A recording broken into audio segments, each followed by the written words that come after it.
And welcome to another edition of Full Disclosure here on Tobago Updates in the beautiful island of Tobago. I am your host, Terence Baines, and we are very thankful that we have another opportunity to sit in this place and to engage in conversations that we believe are useful to the population, conversations that we believe are informative, uplifting, and all of that. And we are very thankful for this platform to be able to share this type of information. We have had some fantastic programs thus far, and we believe that this program plays a very important role in the information sharing that is taking place in the Tobago space. Guessing with me tonight is the Chief Technical Advisor in the Division of Finance and the Economy, Mr. Anselm Richards. And I want to welcome you, Anselm, to the program. Thanks for taking the time to be with us here tonight, and welcome to Full Disclosure. Thanks for having me. It's always a good opportunity to have conversation with the people you are so employed to serve. Indeed, indeed. So I'm happy to be here. Indeed. When we started season 2, Anselm, I came up with the theme, just kind of observing everything that was taking place and so on. War against the THE, war against Tobago. And we've had programs surrounding that. And I looked at you in another place, and I felt it was prudent to have you here with us to ventilate some of those same matters more extensively, and perhaps even the viewers here, giving them the benefit of the knowledge and the benefit of those perspectives that we think are quite useful to the population at this time. There is so much happening in Tobago space. Tobago is abuzz with political activity and entertainment at the same time. National security activity as well. Tobago I have not seen Tobago this active in my lifetime. This hot. It's boiling. And I believe that some good must come out of all of this activity. Definitely. You understand? And I want to start the conversation tonight with just the current affairs that we are seeing. I mean, I saw some images today and yesterday of a significant amount of law enforcement personnel coming to the Tobago space and so on. We know that this weekend is Great Fete and so on. Yeah. Now, we don't know if law enforcement in Tobago perhaps made a call to law enforcement in Trinidad to give stuff. So there may be a legitimate reason for them being here. The problem I'm having is that this law enforcement activity should happen without suspicion. You understand what I'm saying? Right. And I think I am suspicious because of all the things that has been happening in more recent time, tying this to this whole matter of the war against Tobago and the war against the THE and so on. Because it almost appears, in my view, and I want you to jump in here, as if it's an overkill that we're seeing. Well, in all honesty, I came up on the boat yesterday, and there was a large contingent of police officers with vehicles coming up and so forth. Yes. And I really stood back and looked at it and say, well, I know it's a busy weekend. I know that the Tobago division will normally probably call on their counterparts in Trinidad, especially GB, the Guard and Emergency Branch, because they are specialized in dealing with crowd control and that kind of thing. And I think a significant part of the contingent was from that unit. So I guess that they are here, among other things, to provide public support to the division. With the number of activities we're having Heritage going on, and then we have the Great Fete weekend starting tonight into probably Monday. But it is not difficult for someone to really pick up a sense of unease, given all that has happened and all that is happening in the space politically and law enforcement activity linking to some of the political nuances that are taking place. So that's a legitimate concern to because when police showing up and searching people's house and plenty coming from Trinidad, then it's time for you to have concern.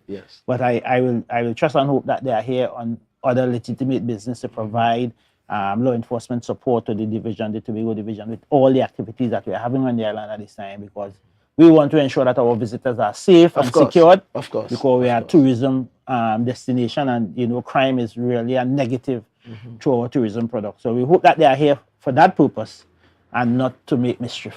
right. And I mean, and like I said, I would like to think that I am as optimistic as the next person and as fair, and it's just unfortunate because the events of the last more recent weeks has not helped us to have the best kind of image of law enforcement in this country.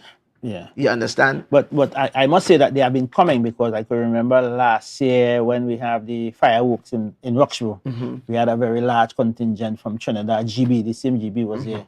Because as I say, a batch of mine, early lies at Tobagonian from relative to the Utley. He is the senior superintendent. We chained together. I was in the A squad, he was in the B squad. He's now head of GB. He's the senior superintendent. So he was here, we spoke and so forth. So they normally come to Tobago when they have a hyping activity. They come to provide some level of security coverage in support of the division. So I trust that is the purpose. Yes, and I mean, and me too. I mean, like I said, I just observed it. I think I asked some questions because some of the things I try to reconcile, with all that has been happening coming out of this, what is now being called Audio Gate. You understand? And then we have and then we have Assembly Gate. And I mean, how much gates we could deal with, you understand? So we have all these things happening. I wanted to start this conversation about what has happened as it relates to the issuing of warrants and those things, yes? And the implications, the message that sends. But first I want to deal, and you would help me as I go along, with the actual legitimate issuing of a thing like a warrant or the investigation of a crime. You understand? That is where I want to start the conversation. And I've asked, in fact, I asked two senior, though retired senior police officers to try to give me some perspectives and context and all of that. All right. So this is what I glean. That an act or something may take place in society, and the police may deem that an act that requires an investigation, because it may appear as if a crime is about to be committed or a crime has been committed. So you like a law enforcement officer. But yeah, that's how it goes, right? So you have different scenarios. So an act may be committed and the police is calling to investigate, right? So, okay, someone may enter your house, break into your home. So that's an act.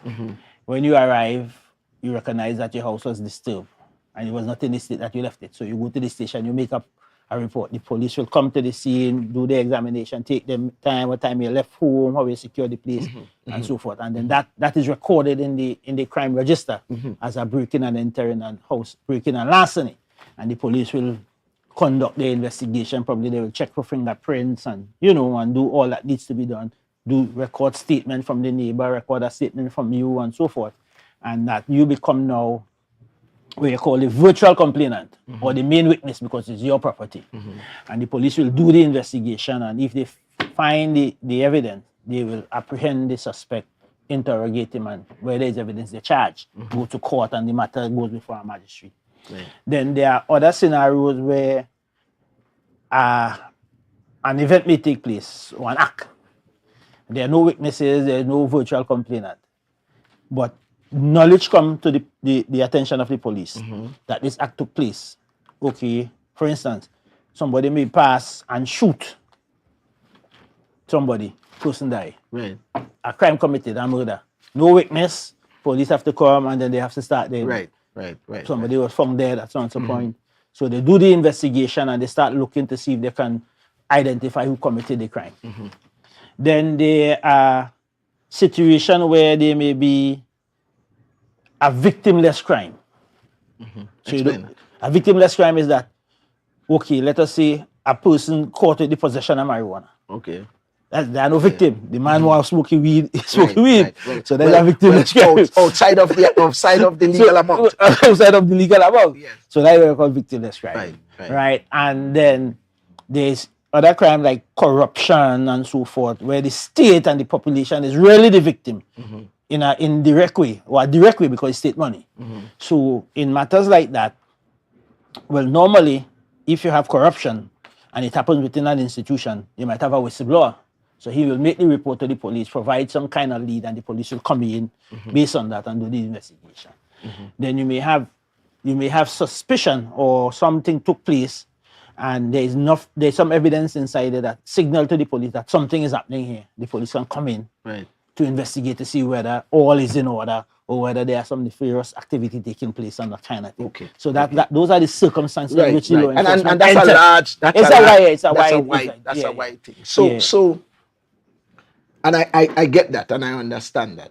And as you were talking, the police would do some stop searches from time to time. They might see a group of men standing by the and policemen are trained to observe human behavior and those kinds of things, and they can that suspicion really can oftentimes turn out to be a real situation based on what they observe. And I understand that. I'm watching enough CSI and things to right, but in the place where you're coming to issue a warrant, let us assume that there is somebody that is a material suspect in whatever you perceive to be a possible breach, right? So there is someone or a group of people, but in order for you to move the investigation forward, you may need a warrant to look for specific items or other things that may serve as evidence to help you to move your case forward. Right. I'm right so far? Yeah. Right. So in order for you to do that, if you have to access people's property and so on, you would need to go before a legal officer to get that done. Yeah, a GP, a magistrate. Or a judge. Yeah. All right.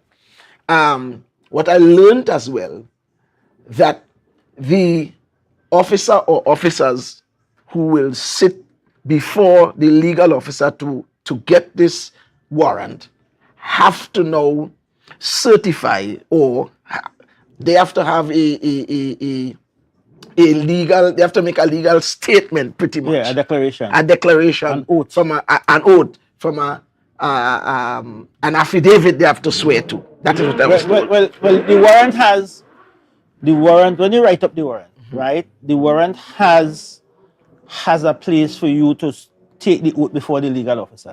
So you will go and say, I swear that the information that the information I presented is true, and Right. And so that kind of way. So the legal officer is pretty much trusting the information because you're swearing an oath, right? That the information is true and correct. Exactly, and to the best of your knowledge and so forth. Good. So we're there. Now let's get to our practical example. Now we're dealing with what has happened in the last. So there is an audio tape. It is believed that there is some breach, or there is this matter is something that worthy of investigation. Right. So the police goes to whoever is the legal officer to get a warrant so that they can conduct these searches in the right. But there are some gaps. Well, not gaps. There are some deficiencies or inaccuracies, I dare say. Right. Remember, the thing that I'm trying to bring out is that these officers go before the judicial officer and swear to an oath. that the information that they are using as a premise to get this warrant is true and correct. Yeah. No, I mean, we ain't talking about a man who, because there are some little details that a man could get away with. But you can't say you're looking for people that, let us say, employed in the THA from November 21st, 2021 to present, and you're bringing somebody who was never employed in the THA. Right. So you go to the judicial officer, so you say, well, look, from my investigation, I have sufficient reasonable grounds to suspect that Terence Bain has a firearm in his house. So what that means is that the context of that is that you would have done your investigation, you would have done your surveillance, and based on all that you gathered, you have reasonable grounds to suspect, because from your investigation, that you have this illegal weapon in your home. And based on that, so when you go, you swear to that, the magistrate will issue the authority, which is the warrant, for you to go and search, because you're going to tell him, and I have this reasonable grounds. Give me the authority to enter your private home to make the search. What has happened in the instant case of the AudioGate investigation, there is a clear deficiency in the police investigation in this matter. It seems that the police did not do due diligence and did not do the level of investigation and inquiry before obtaining the warrant. Because it is quite evident from the warrant, especially the one that was issued for the former administrator, chief administrator, where the officer went before a judicial officer and said that the chief administrator, Mr. Etlin John, was employed from November 2021 for the sole purpose of spreading propaganda, and she may have these equipment with data on it that they want access to. But if you do a simple search, Ms. John at that time was the permanent secretary in the office of the Prime Minister attached to CAS Tobago. So it tells you that if you have a target like that, the first thing you have to do as a law enforcement officer doing that inquiry is really to find out where this woman was working. Yeah. Whether this woman is a contract officer. Yes. This woman is a career public servant. And she wasn't even at the employment of the THA at the time you said she was. So it means, therefore, some basic investigation was not done to lay the foundation to obtain a warrant to search Ms. Etlin John or even to seize her devices. Because Ms. Etlin John only came to the THA on the 28th of February last year when she assumed the office of chief administrator. Right. So in that case, it speaks clearly to inefficiency and incompleteness on the part of the investigator. And as a matter of fact, I said it on another program, that the investigator should be investigated for probably swearing to false information. But that is it. That is it material. That is in my mind. I mean that because she significantly, he or she significantly misled the judicial officer, the judge or the magistrate, whoever issued the warrant. Of course, was significantly misled. And the thing about it, this is not just one case where there is a well, I mean, we might say it's a mistake, but you see, the thing. Because we have been working a lot to try and maintain good relations with law enforcement. A lot of work has been done to build confidence in law enforcement. We have had several conversations about people at the ordinary people working with law enforcement to minimize crime in the various areas and so on. Yeah. So what we have seen thus far, to my mind, has done tremendous damage to the image of law enforcement as a Tobagonian. You understand? And you see too, we have to understand the sensitive nature of law enforcement. There's always globally, and if you look across the world, you will always see there's a strained relationship between law enforcement and the population. Because let me tell you something. When you are vested with the authority as a law enforcement officer to restrict the liberty of a person, that is a big big authority, you know. When I could tell you can't leave, right, it's big thing, and that just the nature of law enforcement is confrontational. You know, as you say that, no, it's as serious as you. As you say that, listen, I was driving going to do a church service on Sunday morning. I was late. But I did not know how fast I was going, in all honesty. You're late and you're trying to get there. And I was stopped by one of the law enforcement officers. And of course, I complied and so on. And he was taking long to come to me. You understand? Yeah. So I come out of the car, not in any, and the man say, just go back there and wait, man. You understand? And I had to go back and wait. No, people, the power of law enforcement is real and it is right. Mm-hmm. When you have the authority to restrain the liberty of a citizen, it's a huge authority that needs to be delicately utilized, because you can always build that confrontational relationship. Yes. When you have the authority to go into a man's house and search, in a man's private castle, it's a huge thing. Yeah. And that's something that we need to understand. That if you don't, as a law enforcement officer, if you don't know how to utilize that power that is vested in you, you can create a very strained relationship between the law enforcement community and the population. Mm-hmm. That's something that we need to strike a kind of even balance on. But what law enforcement need to do is to show impartiality, show respect for the constitutional rights of the individual. Because basically, law enforcement evolved from the protection, the human rights protection of Section 5 and of the Constitution. Because the law enforcement is there to protect your right, to ensure that nobody comes into your home and violate your private thing. And that is where law enforcement comes from, to bring law and order to this society. Mm-hmm. But if you cross that and you start oppressing law-abiding citizens and abusing your authority, then you create a problem within the community and within the society. Let me ask you this: what do you think, based on what we've seen, the physical evidence, not just perception, but what are your thoughts on the integrity of this investigation that is afoot at this point in time? Well, from what is in the public space and what I have observed, the investigators were not diligent, right? And it appears, that when the audio gate came out, the mischief makers in this society and the PNM operative on social media, they publish a list. Yes. And say these are the persons who were employed. Yes, I was commenting that. Yes. Right, and it is apparent from the evidence and the action of the law enforcement authorities. It seems like they used that list to target the people and did not do any due diligence on that list to really clean it up.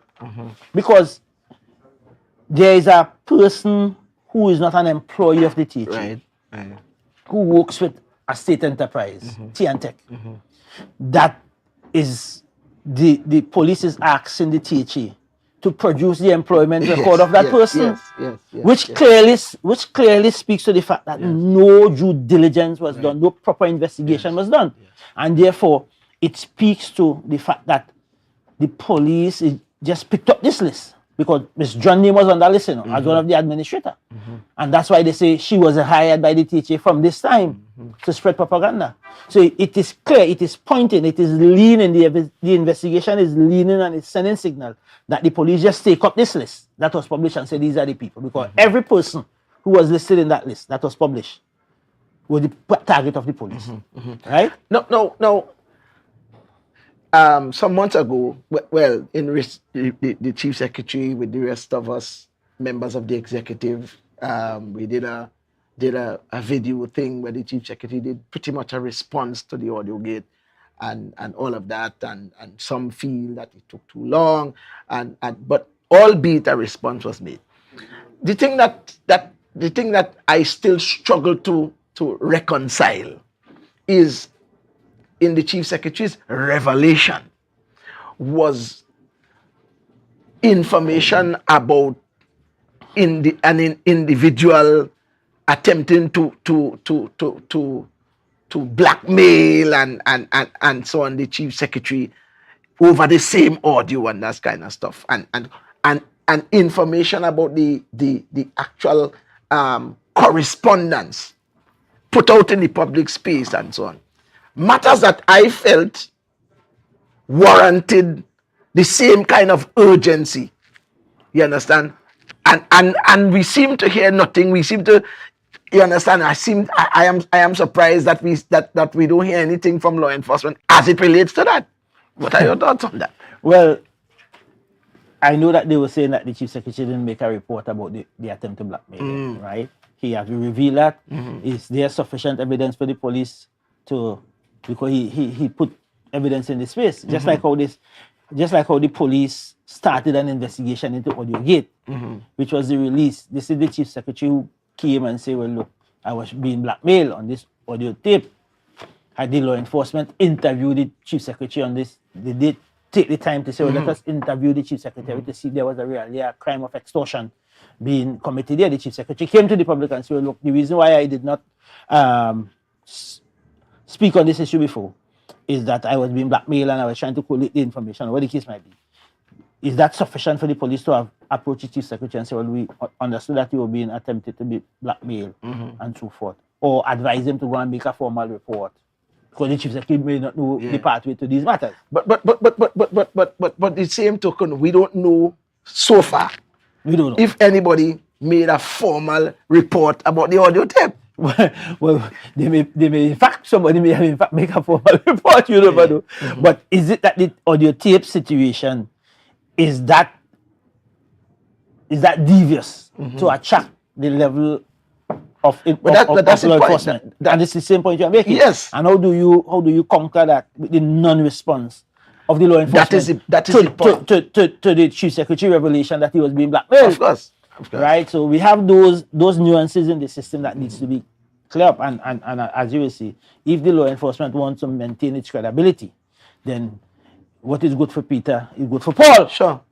Right. So that leaves those questions needs to be, because remember we were saying initially that when the law enforcement look at situations that in the public space and deem this as a matter based on what is there, something that needs investigation, because their responsibility is to protect and to serve and to make sure that law and order is maintained. Yeah. You understand? And the law is for the lawless. and the fact of the matter is that if the executive head of a government and the island government of Tobago come to a press conference and say that he was being blackmailed, this is it, I think that is sufficient. That is sufficient for the law enforcement community to come and interview. Sure. Start with an interview to see if, in fact, there is sufficient evidence that the chief secretary was being blackmailed or attempted to be blackmailed, and start an investigation. Irrespective of the fact that he was responding to an AudioGate issue, he made a significant revelation. I think it is significant and serious enough for law enforcement to say, Mr. Chief Secretary, we heard that you being blackmailed. You need to interview on this matter and collect the data, do the analysis, and proceed with an investigation. At the end of the day, if there is insufficient evidence to charge anybody, you advise the chief secretary that the investigation has been closed, undetected, or the case. And I agree. I agree. That is how you're supposed to operate. It still baffles me to this day that this has not happened. That we've not heard the same kind of noise and the same, because to me it's not just Farley, Chavez, Augustine that is the subject of this. It is the office of the chief secretary. You understand? And so this, and one can have an appreciation for those who say that this whole thing is politically motivated. Yeah, because you see, when you're not seeing an even hand in law enforcement, and you're seeing they put in more importance on the AudioGate, and then they're not saying anything. Right. So it's telling you, well, look, the chief secretary make up this thing, we ain't studying that. They haven't done the investigation based on the revelation of the chief secretary to put a serious value on the statement the chief secretary made, or the allegation, or call it what you want. You need to investigate. Right? And you heard the AudioGate, you mobilize law enforcement apparatus and resources to investigate that. You heard the chief secretary say that I was being blackmailed. Why not apply resources to investigate that also? So it leaves the room for one to interpret the fact that this investigation that is ongoing, with all the errors and misstep of the investigating team, has some kind of energy behind it that is not consistent with how law enforcement behave. Indeed. And that is a fantastic way to put it. That is a fantastic way. You know, one of the things that worries me is that almost all the agencies in this country that are supposed to be independent seem to have been susceptible to political interference at some point. You understand? Perhaps, you know, I say this, except the office at the DPP. I understand?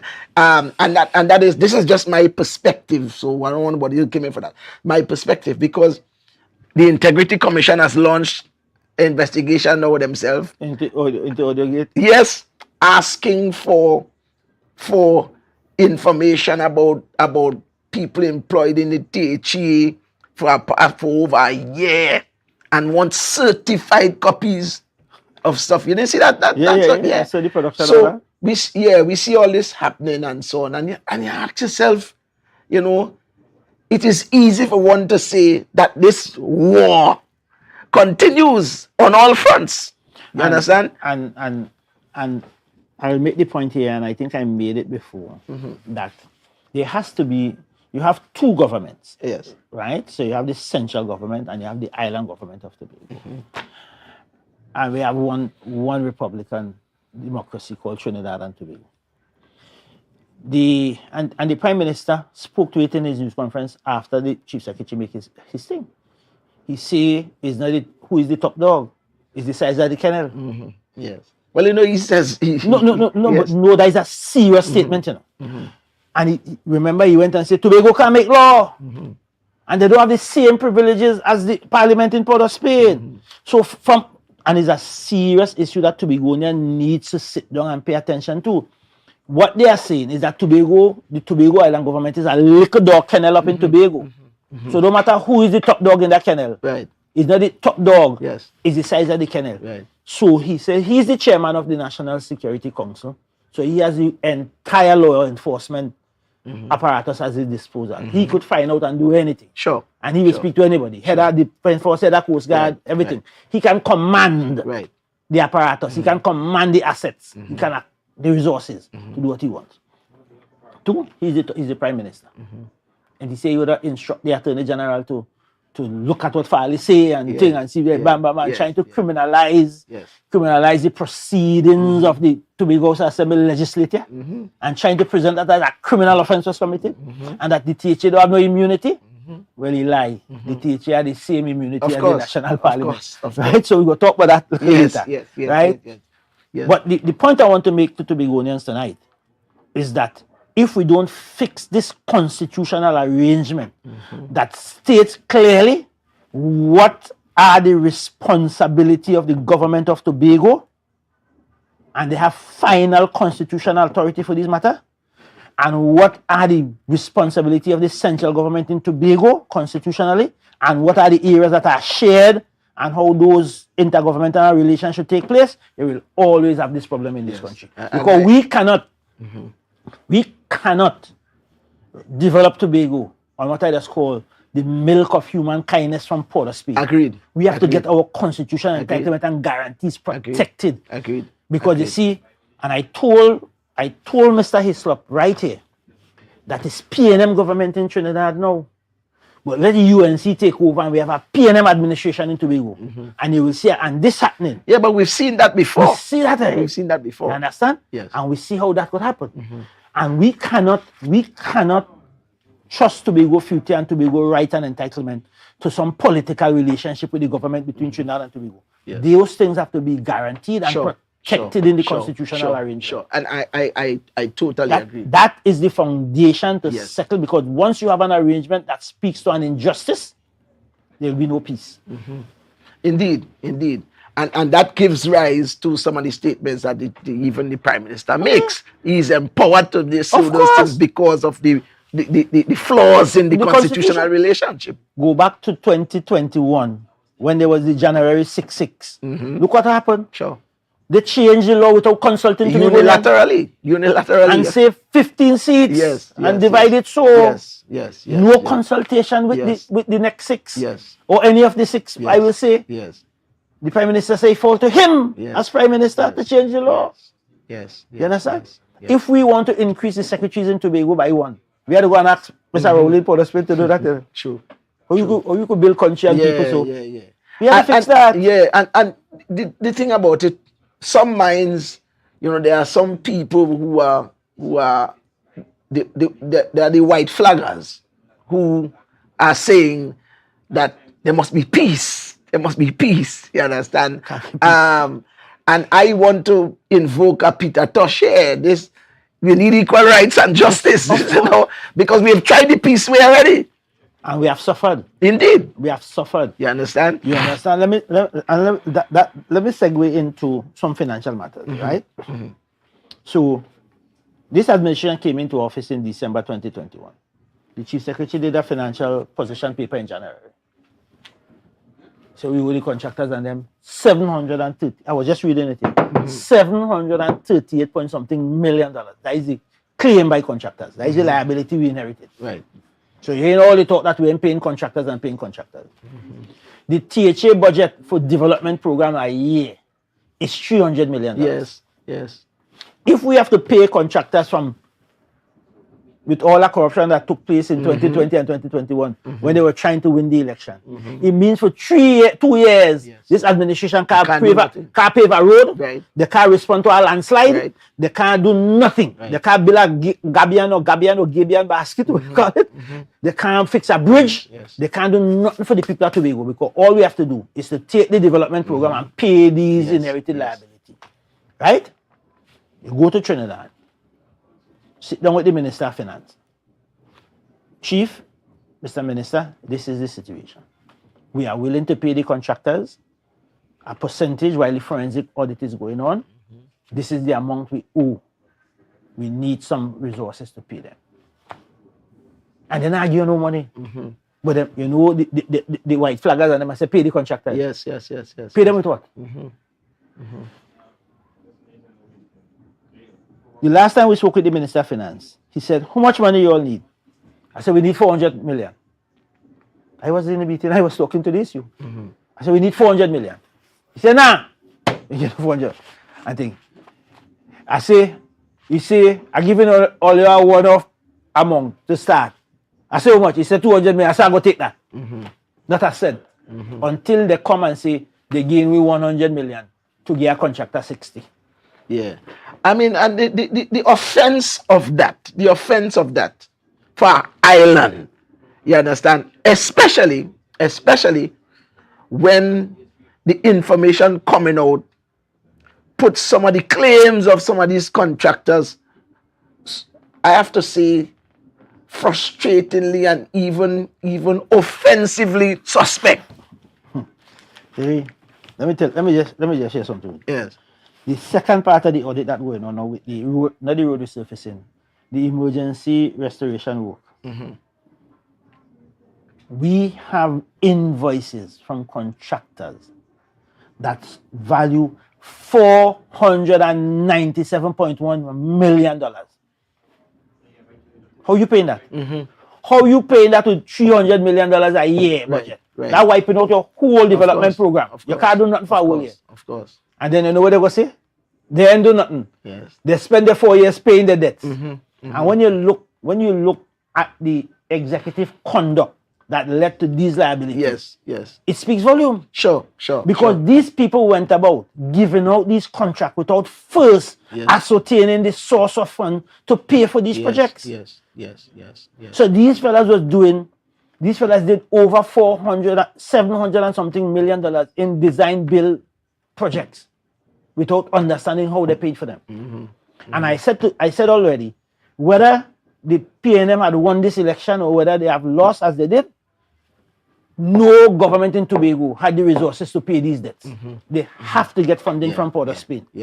And it will be better and more efficient for the contractors to start to ask the central government to send money to the assembly to pay them. I serious.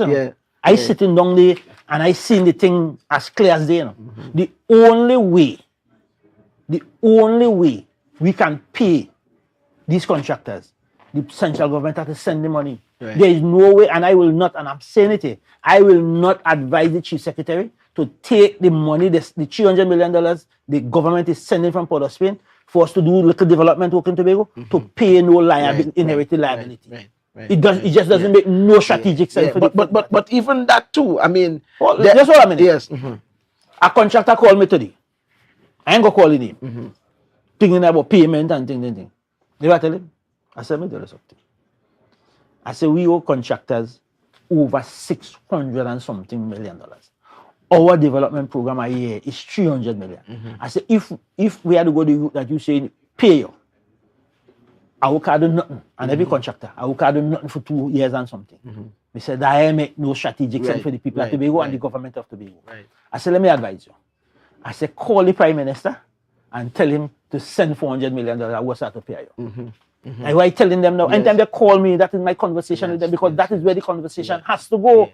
But we have to start to agitate here and let the population know that the only way these contractors can be paid on time is that the central government has to provide the funding. There's no other way. But added to that answer, one of the things that is bothersome to me is the unscrupulous behavior of some of these contractors and aided by public officers who have received monies from the THA for works that they did not do, or some overpriced by countless millions of dollars. And these are the ones that are making the most noise. Well, the forensic report have shown that all the invoices for the road resurfacing program were on average over invoiced by 60%. What that means is that them fellas work for $4 and claim 10. Yeah. And a classical example is a road in Bethel called Sesame Street, because I know it and I could talk about that. And that was one of the projects that came up in the Chief Secretary's revelation, where that project, I mean, and I said it before and I will say it again, that Sesame Street is a road that needed opening. Because it was a cul-de-sac. And like garbage trucks couldn't go down inside of there because there's no place to turn and so on. So I have no quarrel with opening up the road.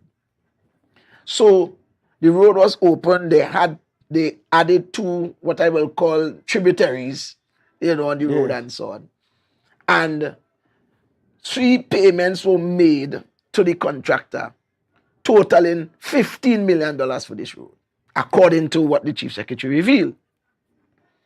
Of course, when a scientific certification was done, forensic, you understand, the road was valued at $1.9 million. Let us round it up and say $2 million. Okay? Now, the contractor, the contractor subcontract the actual works to another contractor in Tobago. Right? I had the completion certificate, which means that this is a certificate that this contractor, this subcontractor is given to the contractor to say, all right, the work is done, this is what it costs. $475,000. Yeah, I tell you, $475,000 is what the actual work costs. Yet the THA pay you $15 million for that road. How could that ever be right? Right. So what has happened over the years, right, and it is evident now, is that the THA has been used as a slush fund for the, and I'm saying it clear, for the PNM, their business associates, and their operative, right? So what has been happening is that when a businessman who is associated with the PNM is in trouble, they come to the THA for bailout. You will remember the issue with Milshove.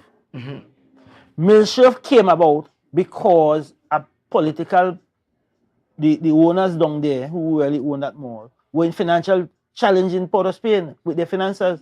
And they came to the THA and Anselm London and them decided to set up an arrangement to bail them out. I spoke to this issue of Milshove. Yes, I remember. At Deputy. I have all the files in it. As a matter of fact, and I'll say it here tonight, it's I who alerted Dr. Boris to Milshove. Dr. Boris was the chief administrator. And he didn't have a clue what was happening. You understand what I'm saying? He didn't know. And they wanted him to sign. So no. And what they did, They set up the thing. They buy the land for 12 million, give them back for 199 years. Put $23 million, 18 months rent in an escrow account for them to get the loan to build the place. And then they leave us now with a 20 years liability to pay for this thing at $1.6 million a year. When we're done, we're paying $300 and something million for that place. Yes. You understand? We have to understand. Yes. And I will give you another scenario too. I want you to hold that because we have scenarios to talk about, right? But viewers, we need to take a break. This is Full Disclosure here on Tobago Updates. We just talking about some of the things that's happening in Tobago, and we want you to stay with us. We're taking a break and we'll be right back.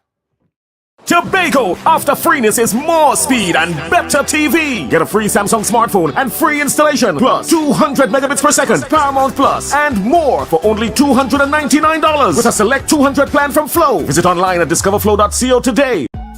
Right now, Tobagonians are just currying down to Bon Accord, right in Strawberry Local Road. You know why? To come down and shop at Authentic Builders General Hardware, the only hardware store in Tobago that is giving you guys Trinidad prices. So for instance, such as steel, half-inch and 5/8, $7,895.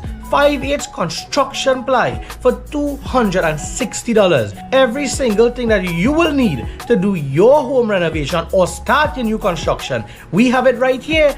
And to get your quotation, it's very easy. Just WhatsApp us at 272-1990 and we will do your free WhatsApp quotation for you.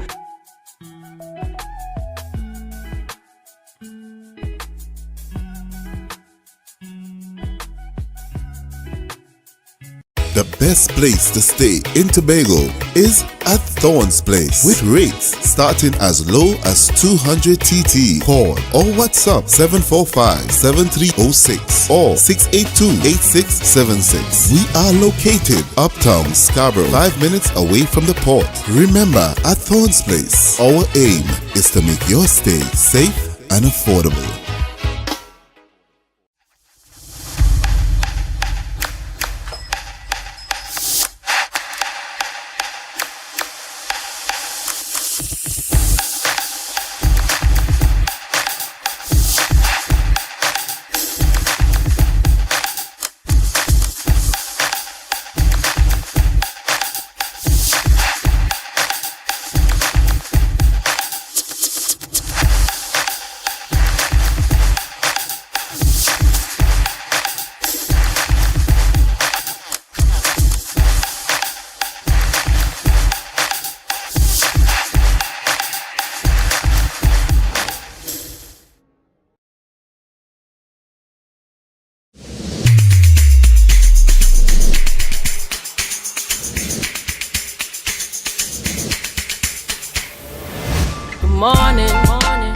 Good morning.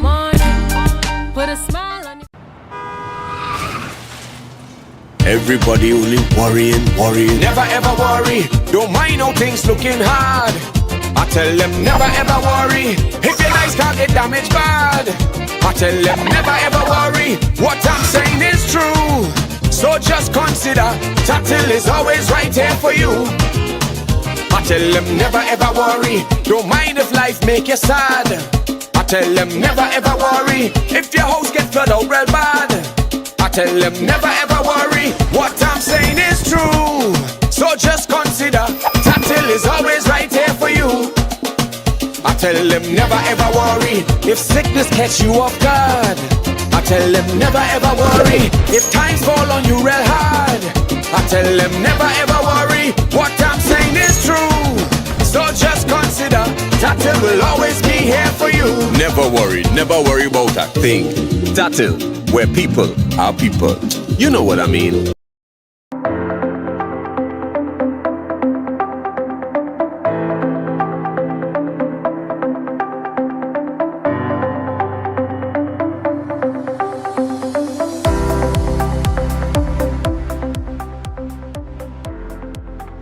Viewers, welcome back. This is Full Disclosure here on Tobago Updates. I'm your host, Terrence Baines, and we've been talking some very, very interesting matters. My guest tonight is Mr. Anselm Richards. He's the Chief Technical Advisor in the Division of finance, trade, and the economy, and we've been having some very, very pointed discussions. And Slim, I remember leading up to the election in one of the Prime Minister's speeches, he has a way that he says what he says and so on. And he made the point that if Tobagonians didn't vote PNM pretty much, that he would not forgive Tobagonians if they voted a particular way and so on. And that has been in my mind. I say that could have been the main drive behind some of the things that we've seen. But I remember on the program that I saw you on, you were saying that this fight really is over Tobago's purse. Yeah. You understand? And I want us to go there because what has come out in the public space as it relates to the liability of the THA, we understand and appreciate that with the change of governments, there are always liabilities. However, the conversation had to be that there must be legitimate liabilities. Yes. And what we have seen thus far is so disturbing. But there are some principles in this space, since this audio tape thing, it's like blood in the water. All the PNM sharks have come out and begin swimming around and so on. But there are people are parading in this space that were aiders and abettors of this crime against the Tobago people as it relates to the resources that have gone into the hands of some. You understand? Right. And thank God this chief secretary decide to stand up to this thing. You understand? And I want us to ventilate this a little bit because the contracts could not have been action without the approval of officers in the division, and officers in the division could not be empowered to act without the Executive officials in the various divisions and also at the executive council level. So let's say because I am of the view that the then chief secretary and the entire executive council are culpable to these things that has been happening as it relates to these the fraud that has taken place in some of these matters. Yeah. Well, it is evident. I have the confirmed executive council minute here from January the 13th, 2021. And when you look at the conduct of the executive council, it speaks to a wild disarray of financial indiscipline and waywardness, right? So you have in January, the executive council, right, in one swipe, approve here, agree that the supplemental emergency response fund to be available not in excess of $85 million, One decision of the executive council in a context, and this is for development program. One program, you have and in this time they was getting $200 and something million at the development program, and in one decision, you approve $85 million in projects without knowing where the money coming from, right?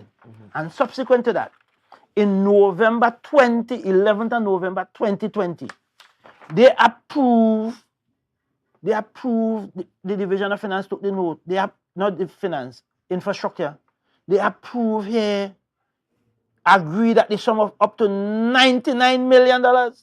So between November 2020 and January 2021. Yes, in 3 months. 99 and 85 is $184 million. And that was on the cusp of an election. Right? So that is the kind of financial waywardness that was taking place. And I'm saying that if you have an executive council that sits to preside over the affairs of Tobago and making this type of decision and leaving this kind of legacy liability, because you call it because it's not going away now, we have to call it a legacy liability, that the children of Tobago have to pay. You have to ask the question, why would an executive council not exercise prudence, financial prudence, in making this decision? What was this? What was the strategic objective behind this? Who stand to benefit from from these arrangements? Yes, But these are serious questions, yes. right? And then at the end of the day, these money were approved. A set of contracts. As I said, we have one program, 129 contracts under the reservism at an average of 4 million and something for one. 129 contracts. Some will be 2 something. Totaling $497.1 million in claims to pay. Right? And that is not all. Remember, we just deal with the 200 and something with the road resurfacing program with Warner and them. That road wasn't paved. Some roads supposed to have cement, they get concrete. Yes. Road that little so like that table here down in Adventist Trace. They were 15 million that for it, and they say they use bitumen and when they go down there it's concrete. You can't even turn your car around there. I don't go so. To turn down there. You understand? 15 million. I have the pictures on them here. I could get them for the picture to show. I mean, I see them make claims for Pigott Straits in Riceland.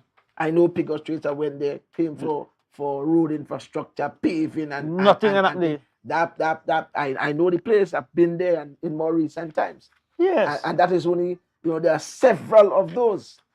But what I'm saying too, that there are these individuals in the public space making statements about the integrity of this administration and so on. And these are the ones that presided over this evil.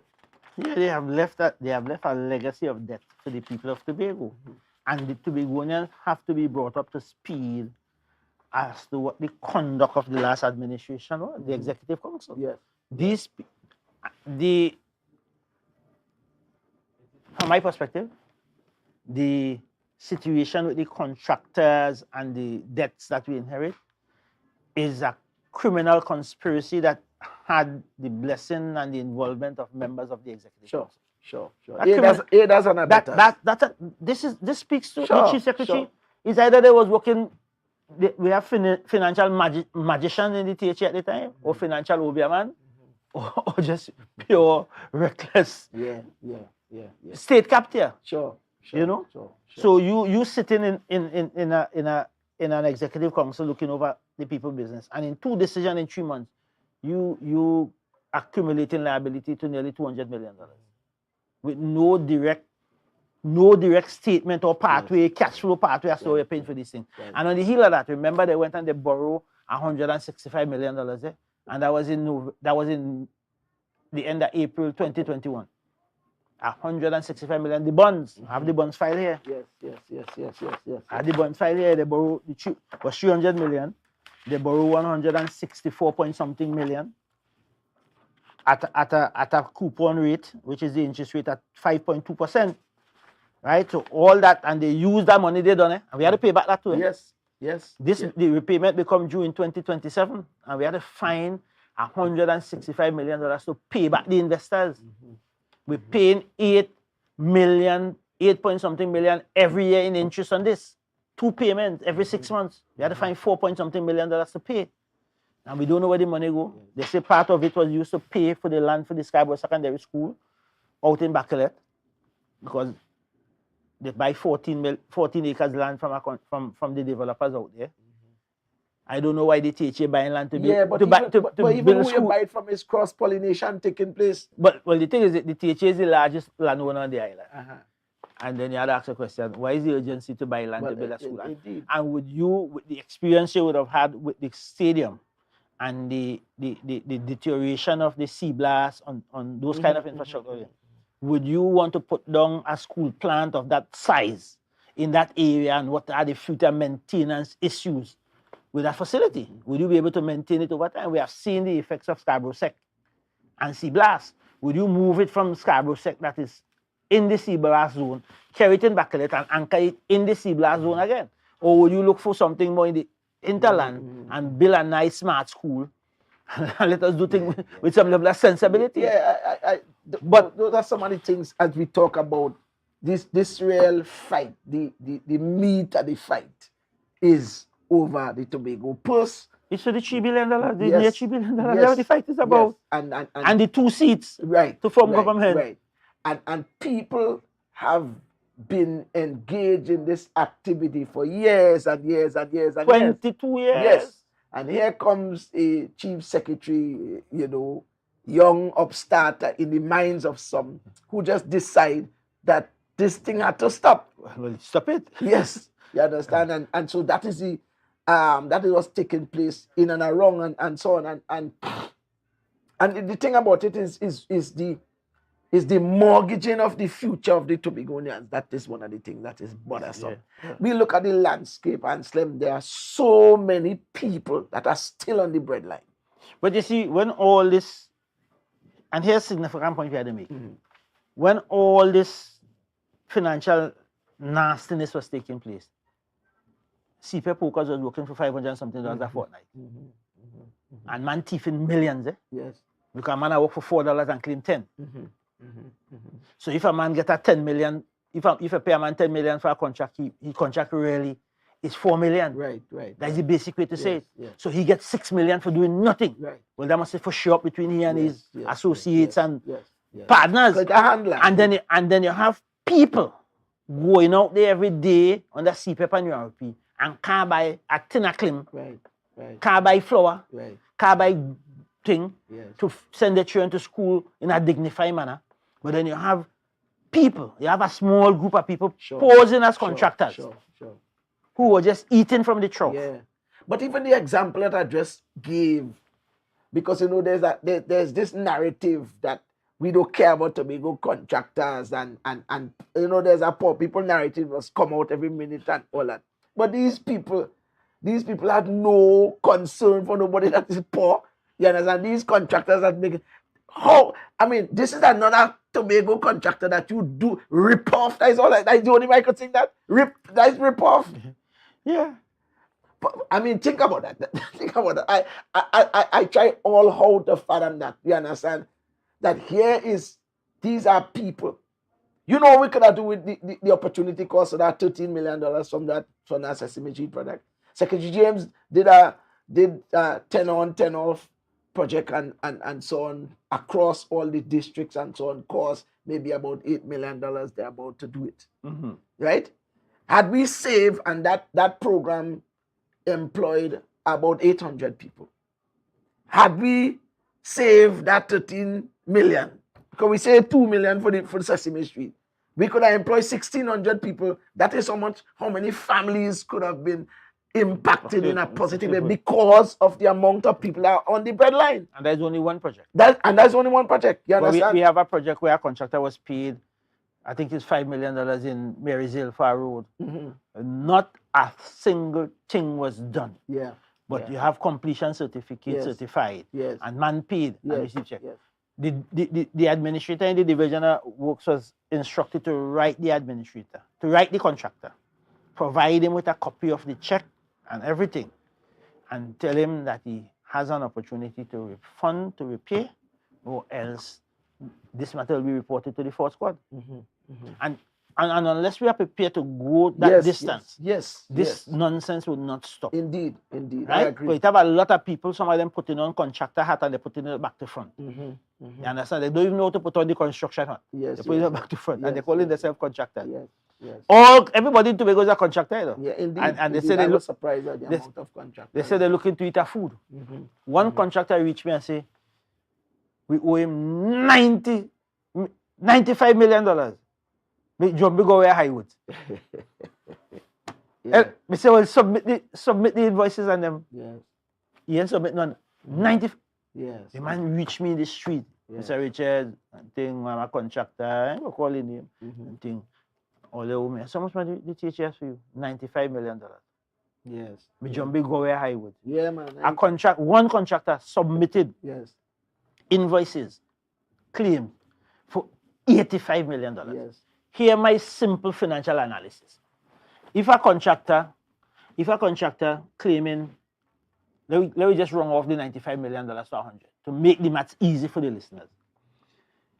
If a contractor claiming $100 million from the THE, to the THE owing $100 million.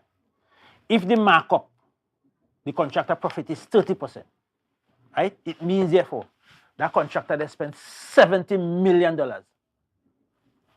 to provide the work of 100 million. Okay. You understand what I'm saying? Because he mark up his 30%. That is the profit. Right. I want to see the financial statement at those companies. Right. Because that's the extent I will go. I want to see Right, where they right, borrow that money, but right, they will say it's a private business. Because it may owe you, because that way I will go with a deep financial investigation. I want to show me where you borrow $70 million to execute this work. You owe I owe you $85 million. You have to put out something like $60 million in resources to execute $85 million in work. Show me a liability statement. Right. But that is the kind of financial investigation I would do, and that's why I'm training it as a Fort Scott man. You know, show me, see your books. Yes. You know, and that's why in certain scenarios, and you're doing contract, you ask for the 2 years financial statement of the company. Right. So you see the financial health over Right, time. right. You know, but Yeah. this is something that we need to pay attention to. Let's talk, Ansem, about the society itself. The Tobago that we see now. All this happening and so on. The temperature, the people of Tobago and so on, in response to all that is happening. I mean, we belabor the point about the effects of COVID on the average society. And no matter what we try to do, no matter who we try to help, there seems to still be a significant amount of people that are on the breadline, that still need support. Social infrastructure still need support. We have not recovered from the infrastructural damage from the flood last year and those kinds of things. Plus aging infrastructure that would have needed attention and that kind of stuff.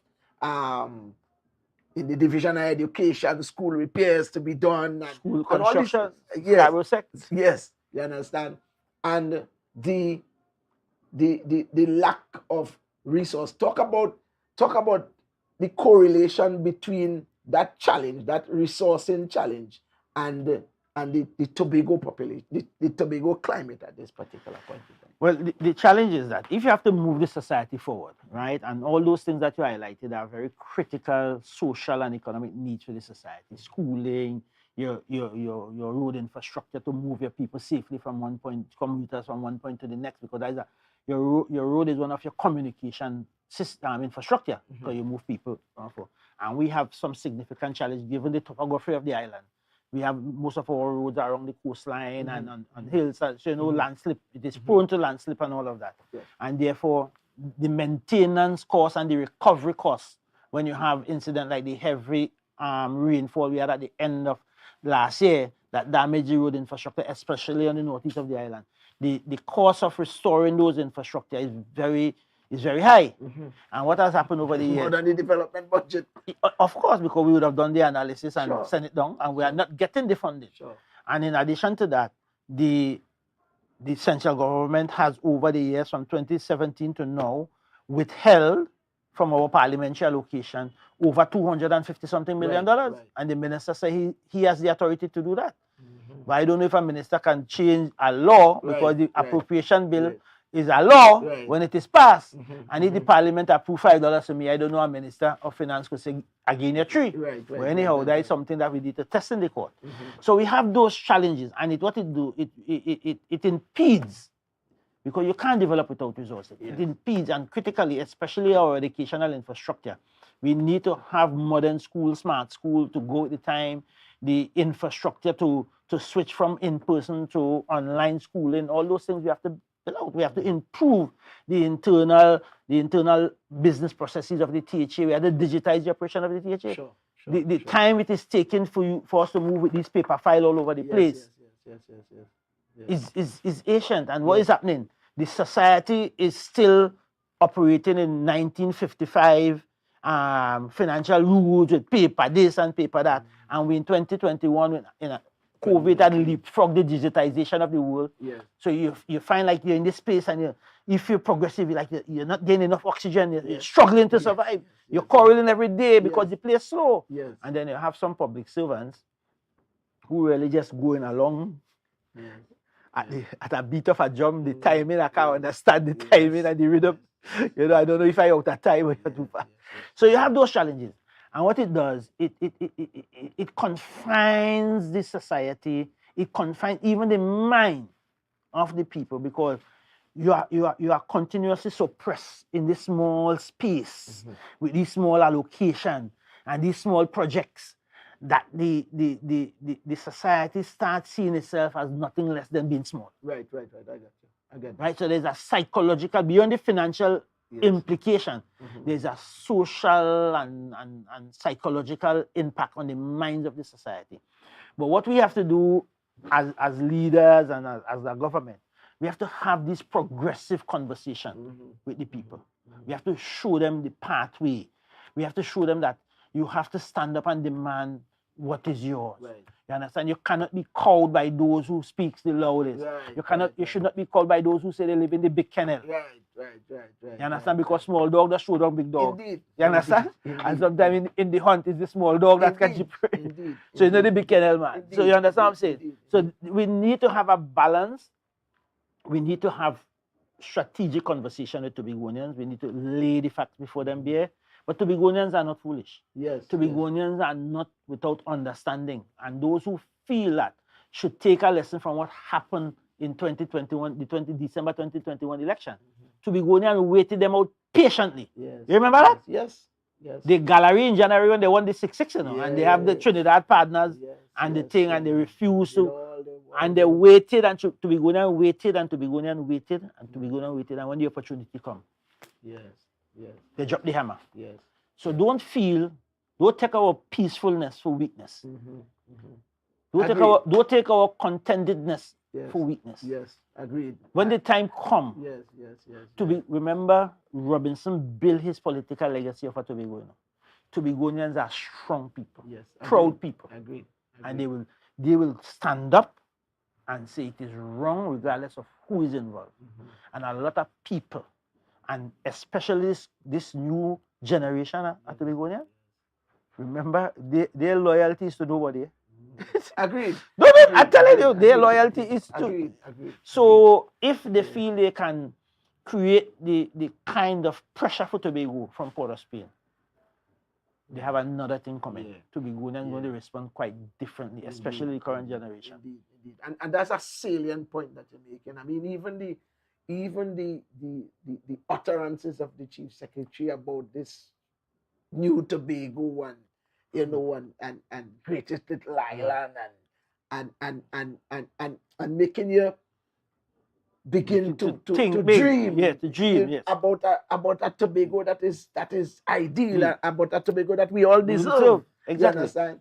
And invoking somebody the things that took place in the past where there was all this fight over this.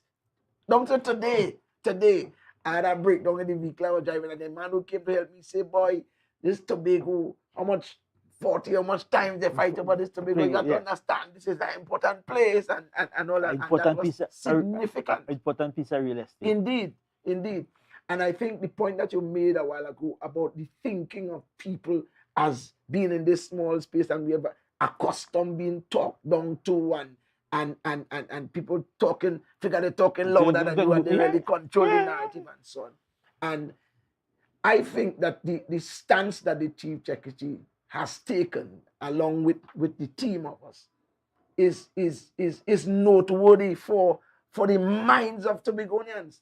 Yes. Because we know it's not like we don't know oppression and bad treatment. You understand? We have seen even officials here of the former regime had a counterparts and come and treat them with scant courtesy, and nobody says nothing. And tell them sit down. Yes. Shut up and sit down. Yeah, you understand? Yeah, but we need to stand up and be counted. And Tobago has an equal entitlement to the resources of this country. Yes. This nonsense that has come from Port of Spain to say, oh, we don't contribute nothing to the treasury and we want money. Hogwash. You understand? And when you go to Port of Spain, we went down last year to discuss the budget, went to the Ministry of Planning. It's them little public servants in Trinidad that determine what money Tobago get in. And put the proposal to the minister, and the minister will say, go with that. We go down there and they telling me they gave me 200 and something million. People who are no Say, point of reference for what's going on in Tobago. I say, hey, me hear what that?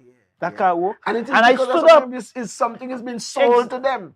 Exactly. And it's the same thing. And it's the same mindset of the Prime Minister, who is a Tobagonian, that when he speak to the issue of Tobago can't make law. But that is the heart of the internal self-government issue. Yes. I don't know if you remember in 2012 when we were going for that election, this said Prime Minister stood up in Market Square and made that same statement that he cannot think of the day when he in Port of Spain and the Tobago making law and make a law to tax something in Tobago.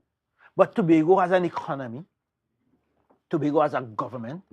And if we have fiscal jurisdiction over the Tobago space, and we think that there is sufficient reason economically and socially to implement a tax on a particular activity or event in Tobago, why that have to be an issue? Right.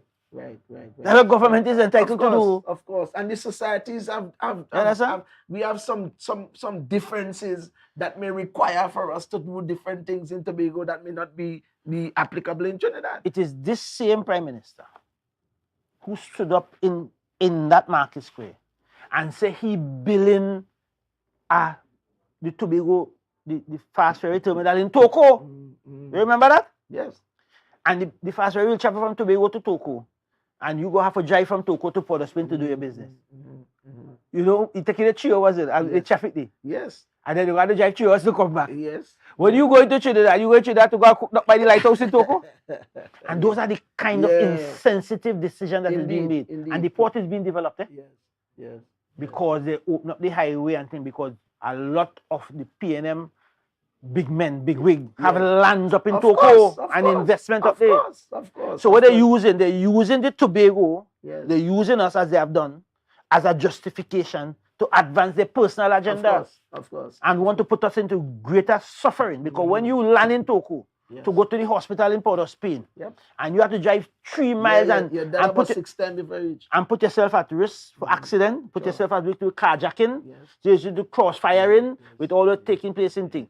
When you land in Port of Spain, you're going to do business in Port of Spain because you're going to one of the government ministries, or you're going by a doctor or by a lawyer or whatever service you go down there to acquire. Where you have in Toko? Yeah, all the services centralized in Port of Spain. Where you going into? Where you going in Toko for? Yes. But And it's true they because want to drop you in Toko. Why? Yes. And it is a fact because I have driven there and I have seen some infrastructure up there already and inquired who own these things, and they are owned by some persons who subscribe to the BNM. Of course, this is not bacchanal. It's not my guess. So you see people using government to advance the person in a slick way. To advance their personal agenda. Right? That is not the purpose of government. Right? That is what you call an abuse of your office or misuse of office. A lot of people doing that. Right? And we as Tobagonians have the discerning eye and the discerning spirit to know when you're being set up. Yes. You understand? Why would a Tobagonian want to go in Trinidad to do business? We want to be dropped off in Toko. You know how far Toko is from Port of Spain? Indeed. It's 90. I Google it. It's 93 miles plus. And if you're traveling at 30 miles per hour, you're taking it 2-3 hours with traffic. Yes. Where you going to? You can get a pirogue from the same Toko and reach him point about 2 times. 2 times. So the thing is and when those statements are being made, Tobagonians who are not listening and discerning and doesn't understand the implication, clap in. Yeah. Seriously, It's unfortunate. I saw a video clip, actually an interview that the Minister for Sport, did on Tobago Channel 5 when she was talking about it defining Tobago and we are equal partners and so on. Of course. Yeah, so this week actually I reviewed it and so on. And at the time it was convenient to say that because that was a palatable conversation at the time. Yeah, because who was government in Trinidad? Yeah. So but what I'm saying is now, since the election has come and the PNM team has lost in Tobago, that conversation is no longer in the forefront. She joins the bandwagon with those who are trying to define Tobago well, 6 miles from the front. You understand? I mean, it's maddening. But the thing is that it's unfortunate that the politics and all that goes with it is the future of a people is sacrificed at the altar of the political ambitions. And that's why the people have to be alert. Yes. They have to be conscious, and they have to keep their eyes on government, Yes. whether in Port of Spain or in Tobago. Like what the democracy requires of you. Mm-hmm. Because at the end of the day, you are electing a government to do the work of the people, to advance their aspiration and entitlement and desires of the people, not a few. Mm-hmm. And that's why Tobagonians have to become a little bit more alert, a little bit more assertive, and make demands. And when things are wrong, whether it's the Prime Minister or the Chief Secretary, you come out as Tobagonian and say, this is wrong, Mr. Prime Minister, this is wrong, Mr. Chief Secretary, whosoever is the Chief Secretary or Prime Minister. And that is what the democracy affords us. And we have to, William said this, democracy is not only voting. Some people feel like the democracy is only to participate in election and voting, and after that you're done, you do your civic duty. You have to keep your eye on government. Sure. You have to keep your eye on those who you elect to office. Sure. You have to look and see what they're doing for your country, what they're doing for your constituents, what they're doing for your children. Because they're as we say, if they are in fact your representative, this means a representative practically in my mind is somebody that you send on your behalf to conduct business or to represent your views, because you can't go yourself. Represent. Yes. So what they go to do, they represent you. Yeah. They represent your intention. Indeed. Yeah. Indeed. And I mean we almost down to the end of the program, Sleman, and I would want to, share final thoughts with the Tobago people as it relates to what's happening now, and the importance of us to continue with the stance that we are taking at this point. It is important because, and we have to understand, and I think you mentioned it, that this fight is not only what you see. Mm-hmm. This fight has some strategic aim behind it. One is to reclaim control of the THA purse. Yes. Because that has been the slush fund Mm-hmm. for the PNM and the operative over the years. And they need that to finance their business partners who finance their campaigning. Mm-hmm. Two, when you look at the political construct in Port of Spain, at the national level, if the PNM should lose these 2 Tobago seats that they are destined to, it makes it very difficult for them to retain power in 2025. Because currently, the configuration is 21-19. If you take 2 from the 21, you come to how much? 19? And somebody else, some other configuration at 21. Yeah, and the way things are happening in more recent years, long time there's a talk about safe seat. That is a thing of the past. Yeah. You understand? Yeah. And so those are the realities that we have to face. We also have to understand what our entitlements are, right? As an island, as part of the Democratic Republic of Trinidad and Tobago, the people of Tobago has certain legitimate, constitutionally protected entitlement. And we have to understand what those things mean, and that's why we have to have the conversation with Tobagonians and enlighten them. Yes. So that when those rights are being trampled upon, it is easy for the people to see that and respond positively against that. So we have a duty to educate the people as leaders and don't keep them as they were kept over the last 20-something years, blindsided.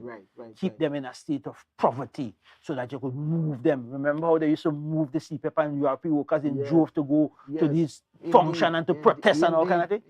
This is not the culture or the practice of this administration. We came in, we say these are the most vulnerable group of people in the employment. We have to give them a living wage. Yes. And they get 100% increase in URP and 80-something% in CPEP, 100+%, and take them up to a decent living wage, and we get 80% increase. And they are not being commandeered at any time to attend any political event. Not even to protest or anything. Give them some dignity. Give them some dignity. And that is one of the things that I really Empower appreciate. empower Yes. them, Yes. right? Yes. So those are the important things that this administration has been doing in terms of the politics and the respect for humanity, Mhm. right? And we have to keep building on that. We have to keep supporting Tobagonians. We have to let Tobagonians know that this fight is not for Farley. Right. Right. This fight is not Farley Right, fighting. right. This is a fight for Tobago Indeed. and what Tobago is Indeed. entitled to. Indeed. You understand? Indeed. Because we have lost a lot of opportunities over the year and a lot of resources. Sure. It's nearly $50 billion them fellas squandered in the last 22 years. Mhm. $50 billion. Look around Tobago. The cultural complex Yes. was leaking like a strainer. Indeed. It costing us $9 million to fix the roof for Commonwealth Game. Tobagonians must know this. Yes. $9 million to fix the roof of the cultural complex. Because when you go the ceiling rotting down, water dropping down, people, and you see, I said to the Chief Secretary, we need to capture these images and show Tobagonians. Right. Because that is the most expensive thing these fellas built in the last 20-something years. At 1 point something, I have $1 billion project. Yep. And the thing they collapsing, you know. Yes. Yes. We have to find the roof alone, to fix the roof alone, brother Beans, is 9-point-something million dollars. Right? The Goatways facility in Buko, no maintenance. Yeah. It's 4-point-something million dollars. You have to pay to fix it for the Commonwealth Game. You understand? The Tobago Assembly have put out over $40 million to get our venues ready without a cent from Port of Spain. Yes. Yes. Yes. And it must be known. Yes. The Minister of Sports, who is a Tobagonian, and she government, who signed on to the Commonwealth Games, Yes. and said, well, let's take these discipline in Tobago. The Chief Secretary says that all THA approach, and is a man to you, eh? Yes. He said, we'll go find the money. They ain't giving on, Right. find the money. Indeed. And we found the money. $40 million we put in out to get the Commonwealth Games ready. Wow. And that's why we are doing it the way we are doing it. Because at the end of the day, the strategy is to have those facilities up to a standard that we can launch in a serious way our sports tourism agenda. Sure. You understand? Sure. So that is part of the strategy. Yes. Yeah, big strategy Yeah, in the mix. That is part Right? of the fight back. That is part I of the mean, fight back. Our fight back.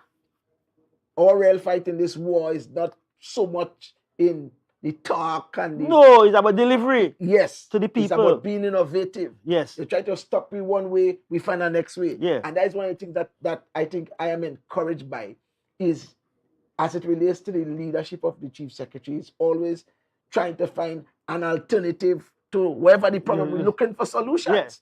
The man You is understand? agile. Yes, I met a media person in New York. In fact, he drove from New Jersey just to see me, and he said to me, the difference between the Chief Secretary and the Prime Minister is that the Prime Minister is a transactional leader, and the Chief Secretary is a Transformative leader. And I thought that was a salient point, and maybe that is a good point for us to end on. The time has gone, and I want to thank you so much, Anstem, for sharing your thoughts and for adding to this program. And we want to say to our viewers, thank you so much for joining us on this program. I want to say, for those of you who understand what is taking place and are taking a stand and encouraging us to continue to take this stand, we're not in no unnecessary fight, and we just like to be aggressive and like this animosity. All the secretaries want to sleep good at night like everybody else. And we have island to develop. You understand? Yes. And all of that good stuff. But the time has come for us to take a stand for what is taking place here, and we are standing firmly with the Chief Secretary as he continues to lead us. I want to encourage those of you who think and understand that prayer is something that is useful in this time, to remember to pray for him and pray for all of us as we essay to give the kind of leadership that Tobago deserves at this particular point in time. Thank you so much for joining us for another full disclosure here on Tobago Updates. God's willing, we're going to be back next week and to continue this conversation. God bless you. Have a fantastic night until I see you again. Yeah, man.